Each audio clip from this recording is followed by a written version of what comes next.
We're looking at some historic machinery work, and this is the type of work that would have been done for machines. And you can see that the dovetail is remarkably good. We can still see the knife marks and the layout, and on this end you can actually see the tails. Nice and thin, English style, no saw marks. This would have been paired, okay? And we're perfectly flat there. What I did notice is the work's fairly decent, but it's heavily under-chopped on the inside so that the exterior is more pretty, okay? And I've talked about undercutting that shoulder piece as if we're going to do really good work, it actually should be square. And you can see that that is not square. You can see how much the underside is cut in, okay? And what that did, now this is a mitered top, so, and I'm gonna say, for machinery work, I've seen worse on furniture, okay? And so there was a high level of woodworking into the machinery. And let me show you a piece of machinery that's transitional. Pre-cast iron machines, okay? Very nice clean work though. All chiseled, not done by machines yet, which, you know, we're working in a museum that's a machine, so machines were just becoming of age. Now here's another machine, and you know there's some Gothic influences.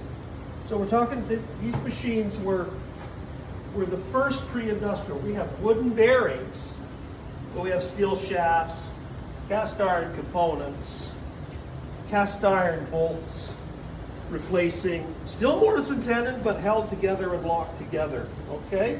And what I think is fascinating, stopped dovetails, is there's still a heavy tradition of hand work on machinery. But this type of machinery was marvelous. It represented something that hadn't existed before. Everything was done by hand. So we took this motif that's off of this original, and when we did the gates here, we used that to sort of read that flavor, right? With the proper mortise and tenons. Now, what we're trying to exhibit in the museum here is this is all hand work. It's a 14 by 14 timber hand plane. None of the other timbers in the structures are hand plane. These are hand plane structures, double mortise and tenons. And I mean, come in here close. And this is 160 years old, and we're still in exquisite condition. Many people that come through the museum don't recognize what it is they're looking at. And so we're going to try to bring a lot of that back. That is what this was supposed to do. It's supposed to be in reference to the respect that was put into that kind of woodworking. It was a high level of woodworking, and the people that were skilled were the people that were doing that. And it's nice to see. You can see we did mortise and tenons. There's no glue in any of these locations, right? And they become, you know, we have stop miters, or sorry, stop chamfers, because what we're trying to represent, whether anybody realizes it or not, is an era, okay? And the respect given to the machines. Now, we've had some people complain that they can't see through the grilling as well. We are putting a window in this one, but we had to keep the museum running. So you can see there will be a window in that opening, which is where that goes, and I want people to see that work. There of course would have been no guarding on this. This would have been left wide open. But we can't have the public, which is allowed down here in the machinery room. We obviously can't have them come close. And you can see big chunks missing in the corners where some tooths are. Well, let me see if I can get a better look.